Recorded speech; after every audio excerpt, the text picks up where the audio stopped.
Halo teman-teman, nama saya Daniel Christian Sinurat dari Prodi Peternakan dengan NIM 210306089. Baiklah, saya akan menjelaskan anatomi dan sistem pencernaan pada hewan ruminansia.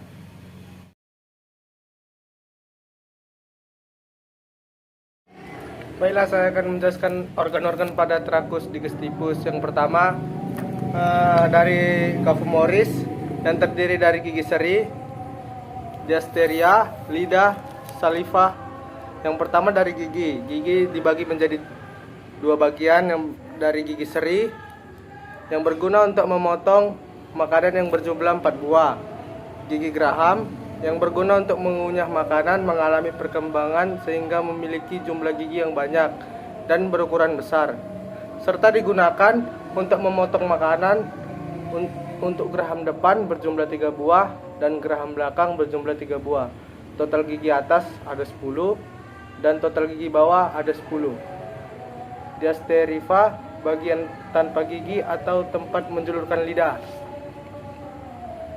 Lidah berguna untuk merengut rumput atau makanan dan mendorong makanan yang sudah dikunyah menuju lambung.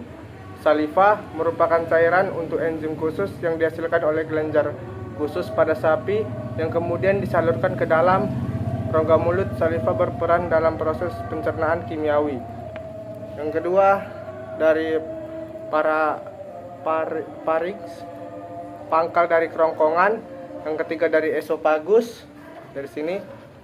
Lanjutan dari pharynx masuk rongga toraks yang menembus diafragma melalui hiatus esophagus dan bermuara pada ventriculus di rongga abdomen, berfungsi sebagai jalur penghubung antara rongga mulut dengan lambung. Makanan hanya melewati esophagus tanpa melalui proses apapun. Hal ini dikarenakan kerongkongan ruminansia umumnya sangat pendek, sekitar 5 cm. Yang keempat ada ventriculus atau lambung. Makanan yang telah melewati esophagus kemudian akan menuju lambung. Proses pencernaan pada lambung yang pertama untuk menampung makanan sementara sebelum dikeluarkan kembali. Lambung berfungsi dalam proses pembusukan makanan dan menghasilkan enzim selulase yang dapat mengurangi selulosa. Lambung terdiri dari beberapa bagian, yaitu rumen. Rumen terletak di rongga abdomal bagian kiri, di mana di sini tempat penampungan makanan serta tempat terjadinya pencernaan dengan bantuan mikroba atau bakteri. Yang kedua, retrikulum atau perut jala. Retrikulum ini di sini terletak dekat dengan rumen dan berbatasan di retikulum. Makanan kembali mengalami proses fermentasi dengan bantuan bakteri anaerob dan protozoa. Yang ketiga, omasum atau perut kitab. Ini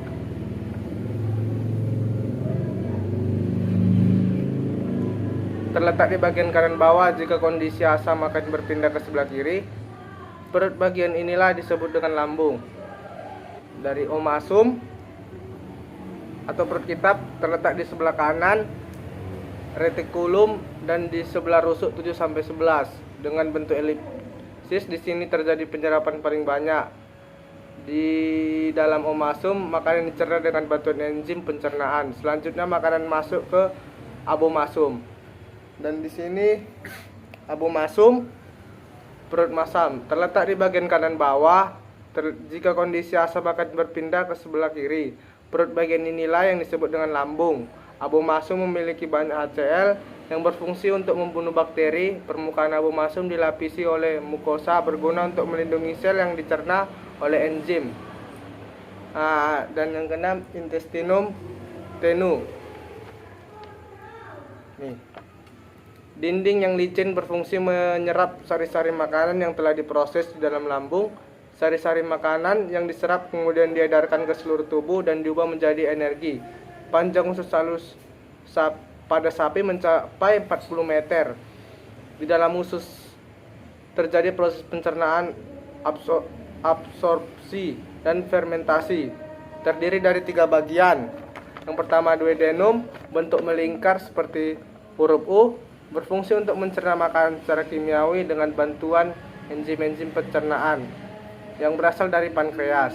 Yang kedua jejunom, lanjutan dari duodenum, berfungsi untuk melakukan pencernaan dan penyebaran berbagai komponen terutama air, karbohidrat, protein dan vitamin. Yang ketiga ileum, yang bermuara di cecum, berfungsi untuk menyerap komponen makanan yang diserap oleh jejunom. Yang kelima intestinum crassum atau usus besar. Ini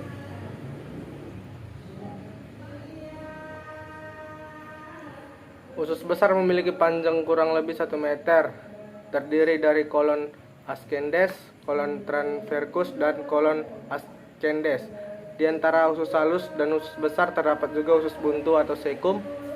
Pada bagian cecum terdapat benjolan kecil yang disebut apendik yang berisi sel darah putih yang berperan sebagai imunitas. Fungsi usus besar digunakan untuk penyerapan air, melakukan penyerapan berbagai jenis vitamin, mengurangi keasaman dan mencegah terjadinya infeksi. Dan yang keenam adalah rektum, bagian akhir dari usus besar. Bagian ini fases tersimpan sebelum dikeluar melalui anus. Bagian rektum dilapisi oleh mukosa dan juga pembuluh darah. Di sini juga terjadi pengontrolan otot sehingga fases segera dikeluarkan melalui anus. Dan yang terakhir adalah anus, tempat pembuangan sisa ampas makanan yang dikeluarkan melalui anus.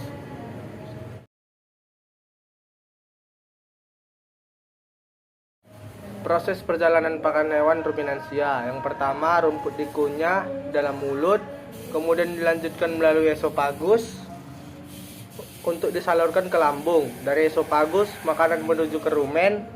Ini rumen. Proses terjadi di rumen yaitu makanan dicerna dan menjadi bubur dengan bantuan gerak mengaduk oleh dinding rumen. Pada saat sapi istirahat, pakan yang berada dalam rumen akan dikembalikan ke mulut untuk dikunyah kembali. Di dalam rumen, pakan akan dibentuk menjadi gumpalan-gumpalan kasar atau bolus. Bolus akan dimuntahkan kembali ke mulut atau proses regurgitas untuk dimakan 2 kali atau dikunyah kembali atau proses fermentikasi. Kemudian bolus ditelan kembali atau proses redeglutasi. Selanjutnya bolus tersebut dicerna lagi oleh enzim-enzim mikroba rumen dan namanya berubah menjadi digesta. Setelah itu makanan diteruskan menuju retikulum.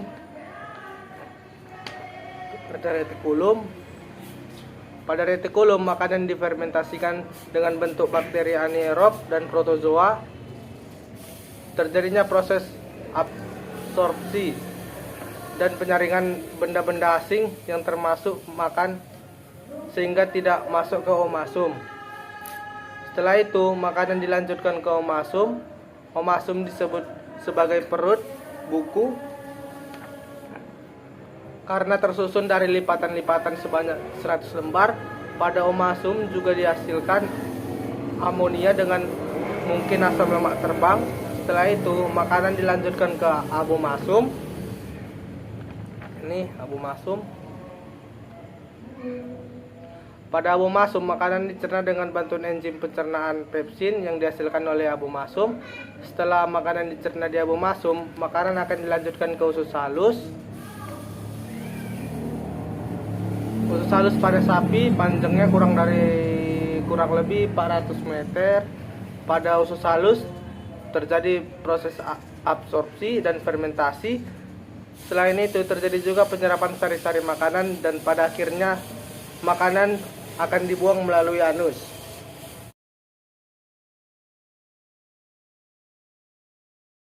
Baiklah, saya akan menjelaskan bagian dari ventriculum atau lambung. Yang pertama ada rumen seperti ini. Retikulum berbentuk seperti sarang lebah atau tawon. Nih. Omasum yang berbentuk seperti lembaran-lembaran buku.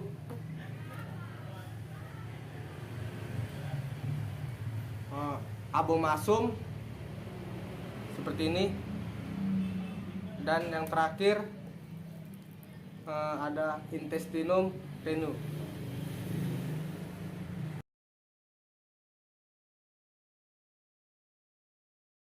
Baiklah, saya akan menjelaskan bagian dari ventriculum atau lambung. Yang pertama ada rumen, perut besar, terletak di rongga abdomal bagian kiri. Seperti bentuknya. Fungsinya untuk menyimpan makanan sementara, makanan yang telah ditelan. Ventriculum atau perut jala ini terletak dekat dengan rumen dan berbatasan.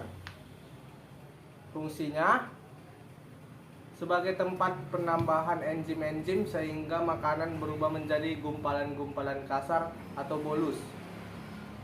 Dan selanjutnya omasum, perut yang berbentuk buku, lembar-lembaran buku. Terletak di sebelah kanan ventriculum dan di sebelah rusuk 7-11 dengan bentuk elipsis.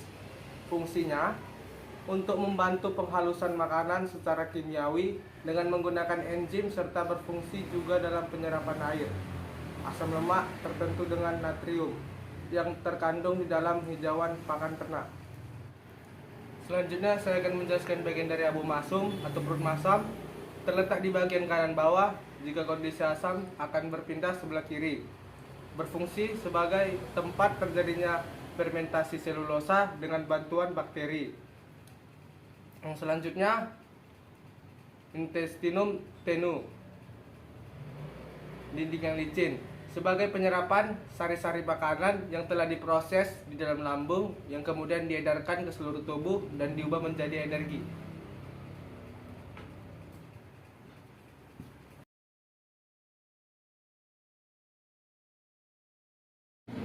Bakteri pencernaan selulosa.